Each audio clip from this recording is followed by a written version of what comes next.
Apache RTR 160 অনেকে বলে যে এটা একটা অ্যাক্সিডেন্ট কিং, অ্যাক্সিডেন্টের রাজা, অনেকে বলে গতির রাজা। মানে যে সময় লঞ্চ হয়েছিল ওই সময় দুটা জিনিসই পারফেক্টভাবে দিত।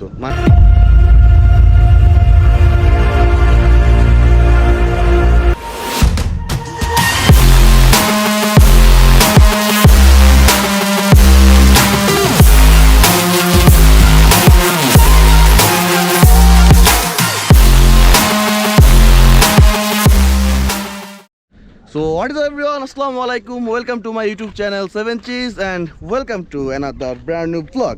আর পাশে বাইক দেখে বুঝতে পারতেছেন এটা রিভিউ ব্লগ হবে। হ্যাঁ, এটা রিভিউ ব্লগ। আর কথা হচ্ছে যে এটা হলো অ্যাপাচি আরটিআর 160 4V না, এটা 2V রিভিউ ব্লগ আর কি। মানে আসলে আজকের ব্লগটা করতে খুব ভয় লাগতেছে, রিভিউ করতে আরও বেশি ভয় লাগতেছে, কজ এই বাইকটা অনেক অনেক অনেক অ্যাপাচি ফ্যানের ইমোশন। আর যদি একটু মিস্টেক হয়ে যায় তাহলে তো বুঝবেন আমার সাথে কী চলবে, তাহলে এখানে সব দুনিয়াদারি আন্দার হয়ে যাবে। তো মূল কথা হলো এই বাইকটা হলো আপনাদের খুব চেনা একটা মুখ, আমাদের সবার একটু চেনা, আমাদের একটা কন্টেন্ট ক্রিয়েটর সাইফুল ইসলামের বাইক। আর এখনও ভাই খুব বাইকটাকে যত্নবত্ত রাখছে। সাইফুল ভাই, আপনার বাইক যত্ন রাখার পিছনে কারণটা কি? এত মায়া কেন? শখের জিনিস ভাই, ভালোবাসার জিনিস। বাইক একটা ইমোশনের জায়গা। তা ইমোশনের জায়গায় ইমোশনের থেকেও বেশি ভালোবাসতে হয়, তাইলে হচ্ছে মানে ব্যাপারগুলো সুন্দর থাকে। যত্ন রাখলে সবকিছু সুন্দর, বাইকও সুন্দর, ভালোবাসাও সুন্দর। ঠিক বলেছেন, একদম রাইট।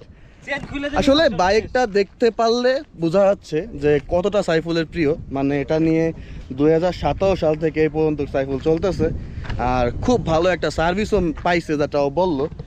কিন্তু অ্যাপাচি আরটিআর 160 আসলে প্রত্যেকটা বাইকে দুটো শেডস থাকে, একটা ব্যাড শেড অ্যান্ড একটা ভালো একটা গুড শেডও থাকে। তো আজকের কথাগুলো সব কিছু নিয়েই বলবো, খুঁটিনাটি যা আছে সব কিছু নিয়ে বলা হবে। আসলে অ্যাপাচি আরটিআর 160 হলো 160 সিসির একটা engine, air cooled engine, liquid কুলডও না, অয়েল কুলডও না। কারণ যেই সময় এই বাইকটা লঞ্চ হয়েছে ওই সময় এই লিকুইড কুলড অয়েল কুলড টেকনোলজিটা তেমন একটা ফেমাস ছিল না, মানে তেমন একটা ইউজ হতো না। বাইকের ম্যাক্সিমাম পাওয়ার প্রডিউস করে 15.20 bhp at 10,000 rpm and maximum torque হলো 13.10 নিউটন মিটার অ্যাট 7,500 rpm। তো মোটামুটি বলতে না, অনেক ভালো। কারণ যেই সময় এই বাইকটা লঞ্চ হয় বাংলাদেশে, এই বাইকটা বেসিক্যালি টিভিএস কোম্পানি লঞ্চ করেছিল পালসারের সাথে কম্পিট করার জন্য। কিন্তু যখন লঞ্চ হয়েছিল পালসার অনেক পিছনে, মানে এই বাইকের ধারে কাছে, এই বাইকের পাওয়ার, এই বাইকের যে টর্ক, আর ধারে কাছে আসলে পালসার কখনোই বসতে পারেনি। আর যদি বলি যে পালসার একমাত্র টিভিএস আরটিআর 160 বিট করার জন্য এনএস সিরিজ লঞ্চ করছে ওই সময়টা, তো ওটা আসলে ভুল হবে না। সব কথা আমার কথা হলো যে বাইকের যে বয়স সেই অনুপাতে বাইকটা এখনও যথেষ্ট ভালো আছে। মানে এতদিন বাইক এভাবে টেকে না, কিন্তু সাইফুল খুব বেশি যত্ন করছে, অনেক যত্ন করছে। শখের বাইক যেহেতু যত্ন একটু বেশিই করে সবাই, এই আর কি। আসলে অ্যাপাচি আরটিআর 160 অনেকে বলে যে এটা একটা অ্যাক্সিডেন্ট কিং, অ্যাক্সিডেন্টের রাজা, অনেকে বলে গতির রাজা। মানে যে সময় লঞ্চ হয়েছিল ওই সময় দুটা জিনিসই পারফেক্টভাবে দিত। মানে একদিক দিয়ে এটা অ্যাক্সিডেন্টও খুব বেশি করছে, আমার যেখানে মনে হয় যেটা রাইডারের ফল্ট, বাইকের ফল্ট না। আর স্পিডিং তো ওই সময়কায় তো 4V ছিল না, তো অ্যাপাচি বেস্ট ছিল ওই রেঞ্জে। অত কম প্রাইজিংয়ে অ্যাপাচি আরটিআর 160 সামনে কোনো বাইক দাঁড়ানোর মতো আসলে বাংলাদেশে ছিল না। তো আসেন হেলমেটে এখন কথা বলা যাক।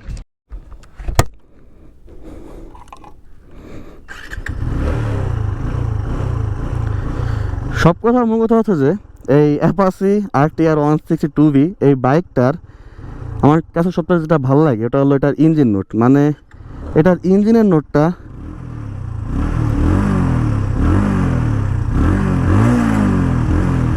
মানে শুনতেই পারতেছেন। মানে যে সময় লঞ্চ হয় বাইক ওই সময় এই টাইপের ইঞ্জিন নোট খুব কম বলতে ভুল হবে, অনেক বাইক দিতে পারতো না। মানে খুবই একটা স্মুথ সাউন্ড, একটা অন্যরকম একটা ভাইব ক্রিয়েট করতো এই বাইকটা। আর মাশাআল্লাহ থার্ড গিয়ারের বাইক আছে, এই যে আমার পিক আপ।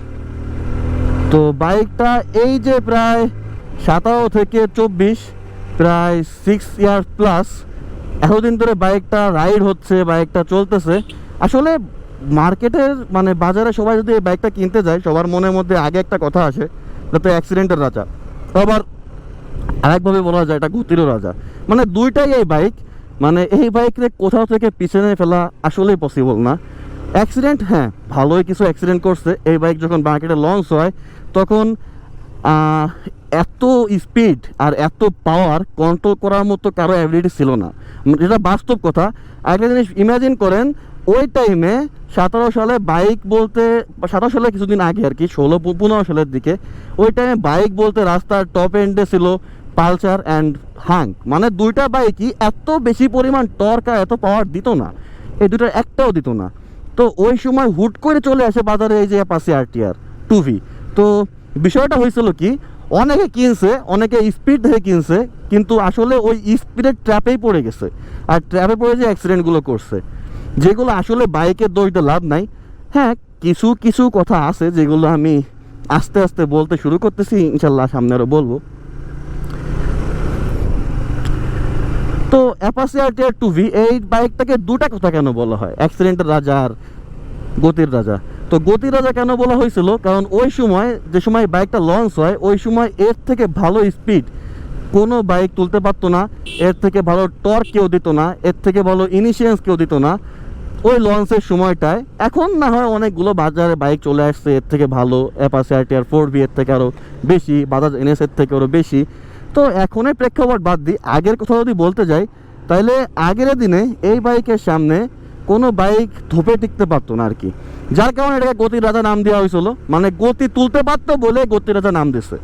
কিন্তু আরেকটা ব্যাড শেড ছিল, যেটা হলো এই বাইকটা একটু অতিরিক্ত অ্যাক্সিডেন্ট করছে। এখন এখানে কথা হচ্ছে যে এই বাইকটা অনেক সময় আমি দেখছি যে একটা রাইডার নতুন করে বাইক চালানো শিখছে, অল্প কিছুদিন বাইক চালানো শিখেই এই বাইকটা ধাপ করে কিনে নিছে। তো আমার কথা হচ্ছে যে যেই বাইকার আসলে ডিসকভার কন্ট্রোল করার জন্য কোয়ালিফাইড না, সে যদি ওই সময় এত বেশি স্পিডের বাইক আর এত বেশি পাওয়ারফুল বাইক যদি কন্ট্রোল করার ট্রাই করে বা রাইড করে, উঠ করে কিনে নিয়েই টাং ফাং টানাটানি করে, তাইলে তো মনে করেন যে অ্যাক্সিডেন্টটা বাড়বেই। সব ক্ষেত্রে বাইকের দোষ দেওয়া আসলেই ভুল, মানে সব ক্ষেত্রে বাইকের দোষ দেওয়া যাবে না, কিছু কিছু ক্ষেত্রে রাইডারও ভুল থাকে। সাপোজ আমি এতদিন ধরে বাইক রাইড করতেছি, মোটামুটি বাংলাদেশে এমন কোনো বাইক নাই যেগুলো আমি রাইড করি নাই, সব কিছুই রাইড করা হয়ে গেছে। তো আমার কাছে এটা নিয়ে আমার তেমন একটা প্যারাময় মনে হয় না। কিন্তু যখন একটা রাইডার হুট করে মনে করেন যে সাপোজ মাস 2-3 বাইক রাইড করা শিখছে, তারপরে যদি এটা কিনে নেয়, তার কাছে তো এটা কন্ট্রোল করতে একটু সমস্যা হবে। তারপরেও একটা জিনিস বাস্তব কথা, যেটা হলো যে অ্যাপাচি RTR 2V এর ব্রেকিংটা অনেক বেশি ভালো না, মানে একটু প্যারাময় হয়, ওভার স্পিডে ব্রেক করতে একটু প্যারা লাগে, মানে কন্ট্রোল খুব তাড়াতাড়ি হতে চায় না আর কি। টুইন ডিস্কে এটার এই একই সমস্যা, সহজে কন্ট্রোল করতে পারে না, অনেকে কন্ট্রোল হতে চায় না বাইক, এখানে কিছু করার নাই। আমার পার্সোনাল অপিনিয়ন অনুযায়ী এই বাইকটা আমার কাছে সব দিক থেকে পছন্দ। মানে এই বাইকের স্পিডিং, এই বাইকটা এখনও এতদিন বয়স হওয়ার পরেও পারফেক্টলি অ্যান্ড স্মুথলি এই বাইকটা স্পিডিং করতেছে, আর যথেষ্ট ভালো করতেছে। মানে তাই একটা জিনিস ইমাজিন করেন, ওই সময় তো বাজারে ডিসকভার আর পালসারের হ্যাং ছিল, তখন যদি এটা চলে আসে অনেকের কাছে কন্ট্রোলের বাইরেই চলে যায় আর কি। তো অনেক সুন্দর স্পিডিং করে বাইকটা, যদিও হায়ার স্পিডে একটু কন্ট্রোলিং করা টাফ, মানে এটার ওয়েট ব্যালেন্সটা আমার কাছে মনে হয় না পারফেক্টলি করা। তো প্রায় 6-7 বছর পরে বাইকটা এখনও পারফেক্টলি স্পিডিং করে, টর্কটা ধরে রাখে, এখনও পাওয়ারটা সেম দিতে থাকতেছে। বাইকে আমার ইঞ্জিন নিয়ে কোনো কমপ্লেন নাই। আমার এই বাইকে একটা কমপ্লেন, মানে আমার পার্সোনাল অপিনিয়ন অনুযায়ী আমার একটা কমপ্লেন আছে। কমপ্লেনটা হচ্ছে যে এই বাইকটার যে ইঞ্জিনটা আমার কাছে মনে হয় না এটা অতটা বেশি রিফাইন, আর এটা এখনও আজ অবধি টিভিএস কোম্পানি রিফাইন করতে পারে নাই। কারণ ওই সময় থেকে এই সময় পর্যন্ত প্রত্যেকটা বাইকগুলো যেগুলো আসছিল বাজারে, পালসার ছিল, হ্যাং ছিল, ইয়ামাহা ছিল, তো এগুলার এত বেশি ভাইব্রেট করতো না। আর এই বাইকটা একটু ওভার স্পিডে গেলেই বলতে পারেন যে হাত ঝাঁকিয়ে দেওয়ার মতো ভাইব্রেট করা শুরু করে। এই জিনিসটা আমার কাছে একটু না, আমি একটু বলবো না, আমার কাছে অনেকটা বেশি খারাপ লাগে। কারণ এটা একটা ব্যাড শেড, মানে এত বেশি ভাইব্রেট করা একটা বাইকের জন্য এটা একটা ব্যাড শেড আপনি বলতে পারেন। বাট ওভারঅল সব দিক থেকে বাইক ঠিক আছে। ওই সময়ের জন্য সব কিছু হ্যালোজিন ছিল, সামনের আপনার হেডলাইট হ্যালোজিন, পেছনের টেল লাইটও হ্যালোজিন, 4টা ইন্ডিকেটারও হ্যালোজিন। কারণ ওই সময় এলইডি বিকজ ওই সময় এলইডি সেটআপ পাওয়া খুবই টাফ, মানে খুবই রেয়ার ছিল।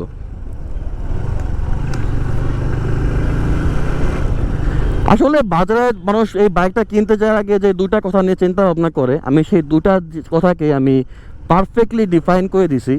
আমি পারফেক্টলি ভাঙ্গেও দিতে পারছি, আমার মনে হয় পারছি। বাট যদি কারো মনে হয় যে না এখন আরও কিছু বোঝা দরকার আছে, তাহলে আপনি চালাই বুঝে যাবেন আর কি। আমি একটা কথা বলবো যে নতুন কোনো রাইডার হুট করে বাইক রাইড করা শিখে এই বাইকটা হায়ার স্পিডে না নেওয়া ভালো। বিকজ এটা হ্যাঁ একটু কষ্টকর, এই বাইকটাকে হায়ার স্পিডে নিয়ে কন্ট্রোল করার জন্য আপনার ভালো একটা এক্সপিরিয়েন্স আগে গ্যাদার করা লাগবে। আপনি যদি ভালো কিছুদিনের রাইডিং এক্সপিরিয়েন্স আপনার থাকে, তাইলে আপনি এই বাইকটাকে কন্ট্রোল করতে পারবেন, আদারওয়াইজ নো, আপনি পারবেন না। এই বাইকটা যথেষ্ট ফাস্ট, এই বাইকটা যথেষ্ট ভালো, আমার কাছে ভালো লাগে। কিছু কিছু খারাপ দিক আছে, যেমন বলতে পারেন যেটা হায়ার স্পিডে কন্ট্রোলিংয়ে একটু দুর্বল, আর এটার ভাইব্রেশন। এই দুটা জিনিস বাদে আমার কাছে এই বাইকে খারাপ কিছু মনে হয় নাই। আর সবচেয়ে বড় কথা হলো যে 6টা বছর একটা বাইক যেহেতু সার্ভিস দিতে থাকতেছে, তো 6 বছর তো কম দিন না, অনেক দিন। 6 বছর সার্ভিস দেওয়া মানে এই বাইকটা লং লাস্টিং একটা বাইকের তালিকায় পড়ে। যদিও আমার কাছে একটু ছোটো ছোটো মনে হতো, প্রথম দিক দিয়ে অনেকটা ছোটো মনে হয়েছে, বাট ঠিক আছে, এখন ঠিক আছে। তো মোটামুটি এই বাইকের যা ছিল, যা আছে বা যা দেখতেছেন সব কিছুই ডিফাইন করা হয়ে গেছে। কেন মানুষ গতির রাজা বলে আর কেন মানুষ অ্যাক্সিডেন্টের রাজা বলে, দুটো জিনিসই ডিফাইন করছি। বেসিক্যালি কথা হচ্ছে যে রাইডিং আপনার উপরে, আপনি ওই পর্যন্তকে লিমিট রাখেন রাইডিংয়ের, যেই পর্যন্তকে আপনি কন্ট্রোল করতে পারবেন। আপনার হুট করে একটা বাইক ধরে আপনার টপ এন্ড চেক করার দরকার নাই। এই বাইকটা সম্পর্কে জানেন, একটু হায়ার স্পিডে কন্ট্রোল করার চেষ্টা করেন, তারপর একটু বুঝে শুনে টপ এন্ড তোলেন। যখন আপনি না জেনে শুনে একটা বাইক হুট করে টানতেছেন, কয়েকদিন চালানো শিখেই যদি একটা বাইক ধরে টানাটানি শুরু করে দেন, সাবটিগিরি শুরু করে দেন, তার সমস্যা একটু হবে। যার কারণে এই বাইকটা আসলে বেসিক্যালি বদনাম করা হয়েছে। তো এমনি এই বাইকের তেমন কোনো ফল্ট নেই, মোটামুটি বলতে পারেন যে মানে ভাই ফল্ট বলতে গেলে নাই। যে ভাইব্রেশনটা, এটা যারা কাস্টমার তারা মেনে নিছে এই বাইকের ভাইব্রেশন, আর টপ এন্ডে যে একটু কন্ট্রোলিংয়ের সমস্যা, এটা সবাই জানে। কিন্তু যাদের একটু ভালো এক্সপিরিয়েন্স আছে, যাদের একটু ভালো এক্সপিরিয়েন্স গ্যাদার করা আছে বাইক রাইডিং নিয়ে, তাদের কাছে কোনো প্যারা হয় না। তো আশা করি আজকের ভিডিওটা সবার কাছে একটু ইনফরমেটিভ হবে। নেক্সট টাইম বাইক কেনার আগে একটু জেনে শুনে আর একটু বুঝে শুনে কেনার জন্য ভালোই আপনাদের হেল্পফুল হবে। তো সবাই ভালো থাকবেন, দেখা হচ্ছে একটা নতুন ব্লগে। আর একবার সবাইকে বিদায়।